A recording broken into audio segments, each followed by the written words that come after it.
Bom, presidente, eu vou responder alguns questionamentos que recebemos nas últimas horas. Começar esclarecendo um ponto levantado pelo deputado Henrique Fontana, que também foi um ponto do deputado Reginaldo, e também foi algo afirmado na apresentação do professor Fagnani, num ponto que eu acho que não é uma questão de opinião, existe um erro factual que eu queria chamar a atenção, que é a ideia de que no governo Dilma Rousseff se combateu as aposentadorias precoces com a aprovação da Fórmula 85-95. O que foi a Fórmula 85-95? Ela não é, como muitas pessoas pensam, uma regra de acesso à aposentadoria. Ela é uma regra de ampliação do valor da aposentadoria para aqueles que podem se aposentar. Acho que a gente pode fazer uma digressão e lembrar qual era o contexto. Essa não foi uma proposta de ajuste fiscal apresentada pelo Poder Executivo.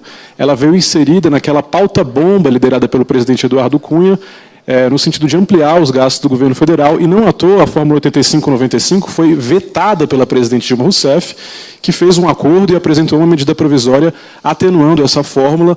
Foi a medida provisória 876, se eu me lembro muito bem, relatada pelo deputado Afonso Florenci, dessa comissão. Então, qual é o problema da Fórmula 85-95?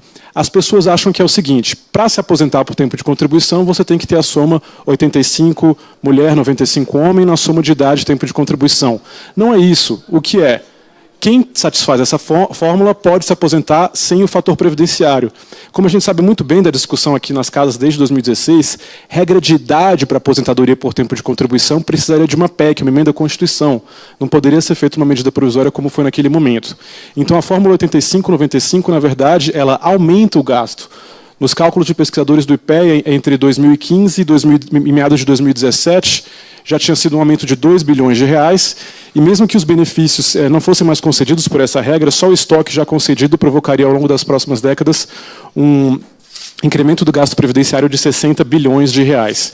Então, acho que é importante a gente lembrar isso. A Fórmula 85-95 não é, como proposta agora na reforma do presidente Bolsonaro, uma regra de acesso, ela é uma regra para o cálculo que eleva os gastos e não segura os gastos. Um ponto apresentado pela deputada Portugal e também pelo deputado Henrique Fontana é que haveria superávit nas contas do governo, da Previdência, antes do governo Dilma, do governo Temer. A gente teve a oportunidade de falar bastante aqui, não é verdade. Em relação à proposta de reforma da Previdência do governo Dilma, que eu queria trazer para fazer um contraponto ao deputado Henrique Fontana, que dizia que não se deveria mexer de qualquer forma no regime geral, eu lembro que o fórum que a presidente Dilma criou colocou para debates, entre outros temas, o problema da demografia e da idade média, sugerindo algum tipo de idade mínima, convergência de regras entre homens e mulheres, e regras e forma de financiamento da aposentadoria rural. Quer dizer, na ausência do impeachment, era muito provável que a presidente Dilma também apresentasse, claro, não necessariamente uma reforma como a do Bolsonaro ou a do Temer, mas uma reforma, sim, afetando o regime geral. E o deputado Fontana fez uma provocação que eu achei muito boa. Ele criticou uma parte da minha fala em que eu criei, de certa forma, um conflito entre saúde e previdência na Seguridade Social. Eu mantenho a provocação e até estendo ela de forma bastante educada. Provavelmente todos que nós que estamos aqui nessa sala agora somos filiados a algum regime de previdência público, seja o regime geral, seja o regime próprio, seja o plano de seguridade. Provavelmente nenhum de nós usa o SUS. Então, existe, sim, uma dicotomia muito impressionante na Seguridade Social entre previdência e saúde. Não quer dizer que tem que ser assim, não quer dizer que novas fontes de financiamento não possam ser criadas. Mas hoje, nesse momento, quando eu digo que não existe déficit na Previdência porque a Seguridade Social pode financiar, eu estou impondo, sim, um conflito entre gasto previdenciário e entre gasto com saúde. Passo agora a algumas reflexões feitas pelo deputado Veras e pelo deputado Perondi. O deputado Veras falou dos privilégios que existem no regime próprio e fez a pergunta: que privilégio existe no regime geral? Eu, de fato, não concordo com o termo privilégio para o regime geral. Eu acho que existem distorções, mas não dá para a gente chamar de privilégio.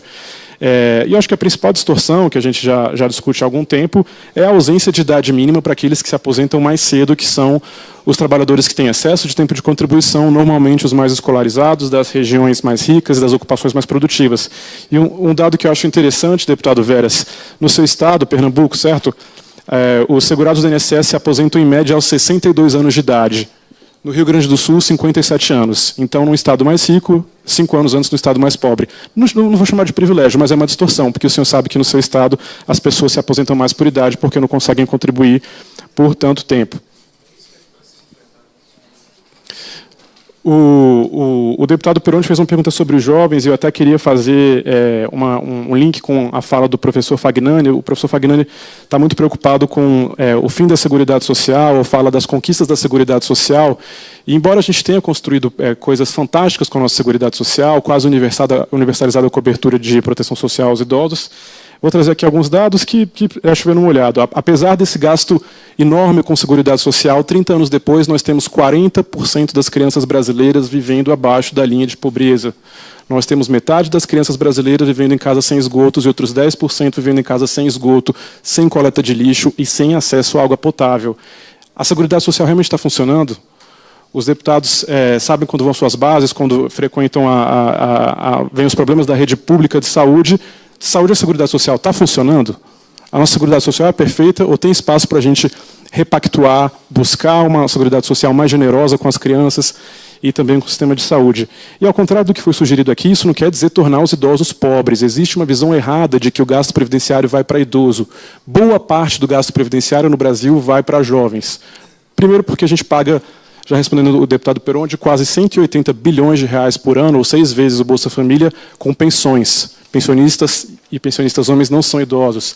Segundo, porque boa parte das aposentadorias, tanto no INSS quanto principalmente nos regimes próprios, e especialmente no dos militares, é para pessoas jovens. No caso dos militares, eu estou falando de metade se aposentando antes dos 50 anos. Então, não é verdade que eu tenho que empobrecer os idosos para fortalecer a proteção aos jovens. Eu estou falando daqueles que, tudo bem, contribuíram, trabalharam ao longo da vida, mas têm 40 e poucos anos, 50 e poucos anos, não estão com 65 anos, não são pessoas incapacitadas para o trabalho. E queria chamar a atenção de novo para esse debate que o Movimento Acredito, do deputado Tabata, do deputado Rigoni, está fazendo. Trazer a proteção da Constituição para um programa de renda para as crianças que vivem abaixo da linha da pobreza. Hoje esse é o programa Bolsa Família. Procurar universalizar o saneamento básico nas áreas em que tem crianças e também a complementação para o caso das creches, que também é um direito constitucional previsto na Constituição, mas que não é cumprido. E, ao longo dos últimos anos, a gente aprendeu muito no Brasil do êxito do programa Bolsa Família, e uma literatura científica internacional percebeu de maneira bastante contundente que esse é o melhor gasto que a gente pode fazer, investir em crianças. Em relação, só para terminar, a questão dos regimes próprios, de fato a gente pode ser mais agressivo do que o governo na questão do teto salarial.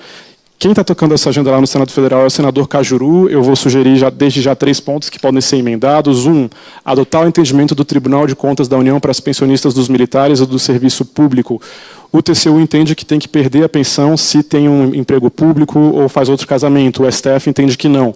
Se a gente constitucionalizar o entendimento do TCU, a gente pode cortar esses benefícios, confrontando essa visão de direito adquirido. Não resolve o problema, mas é um discurso moralizador. Outro problema que a gente tem, Instituto de Previdência dos Congressistas, extinto no ano de 1997, TCU considera uma verba privada, apesar de o estoque ser pago pela União. Isso faz com que os aposentados pelo IPC, que possuem cargos, por exemplo, o ex-ministro Gedel ou os próprios ministros do TCU, possam dobrar o teto constitucional. Isso pode ser mudado na proposta também. Outra, no caso de recebimento de mais de um ente, União, Estado, município, exigir que algum dos entes corte, por exemplo, o ente mais rico. Hoje a gente tem um problema porque, vamos supor, um senador que ganha 60 mil reais, 30 mil de uma aposentadoria do Estado, 30 mil do Congresso Nacional, não tem quem corte porque todo mundo fica empurrando. O Executivo corta. É aquele caso da ministra Luiz Linda Valois, que queria ter a aposentadoria de 30 mil junto com o salário de 30 mil. No Legislativo nós não cortamos, são privilégios e a gente pode agir de maneira mais agressiva. Abaixo do teto ainda existe, sim, muito privilégio. Eu me incluo nesses privilégios. Veja que, apesar das reformas anteriores, mais de 90% dos que se aposentam hoje na União são colegas servidores com as regras anteriores a 2003. Isso é um problema muito grande. É um problema principalmente para os estados, onde esses regimes ainda não foram implementados e onde existe um déficit atuarial de 5 trilhões. Mesmo para quem está depois da FUNPRESP, que é o meu caso, eu estou sujeito ao teto do INSS, mas as regras atuais me livram de fator previdenciário e me dão uma idade mínima de 60 anos, abaixo da idade mínima do pedreiro, seja no BPC ou na aposentadoria por idade urbana. Quer dizer, ainda dá para fazer muita coisa no serviço público, mesmo para quem está abaixo do teto. Eu tinha outras qualificações, mas eu posso mandar para os gabinetes, porque eu estourei meu tempo. Agradeço mais uma vez. Vossa Excelência, se quiser dispor de mais 1 minuto e meio a 2 minutos, eu acho que é uma contribuição importante. Eu acho que isso eleva o debate aqui da comissão. Excelência, tudo dispõe do bem. tempo. Só um complemento em Como o relação professor Eduardo, a pontos que foram falados pelo deputado Henrique Fontana, pelo deputado Paulo Ramos e pela deputada Perpétua, que é a questão dos juros da dívida. Existe uma informação que ainda circula nesse debate e a gente diz educadamente, mas com bastante confiança, que é uma informação falsa, que é a ideia que metade dos tributos, metade dos impostos é usado para pagar a dívida. Nós estamos, como a gente sabe, desde 2014 com déficits primários, a União não consegue poupar para pagar a dívida, ao contrário, 15%, 10% dos nossos salários ou da estrutura dessa casa está sendo pago não por arrecadação de impostos, mas por emissão de mais dívida. Posso recomendar uma série de textos de economistas do PSOL e do PT que chamam esse problema de fraude contábil, espantalho. A própria colunista da Folha, Laura Carvalho, diz que é um gráfico que deveria sumir do mapa. Palavras dela. Então, eu acho que a gente pode qualificar esse debate e fazer um debate progressivo de reforma tributária sem usar essas informações falsas. Em relação às provocações sobre reforma tributária, super a favor de tributação de lucros e dividendos como novas fontes para a Seguridade, ITR, etc.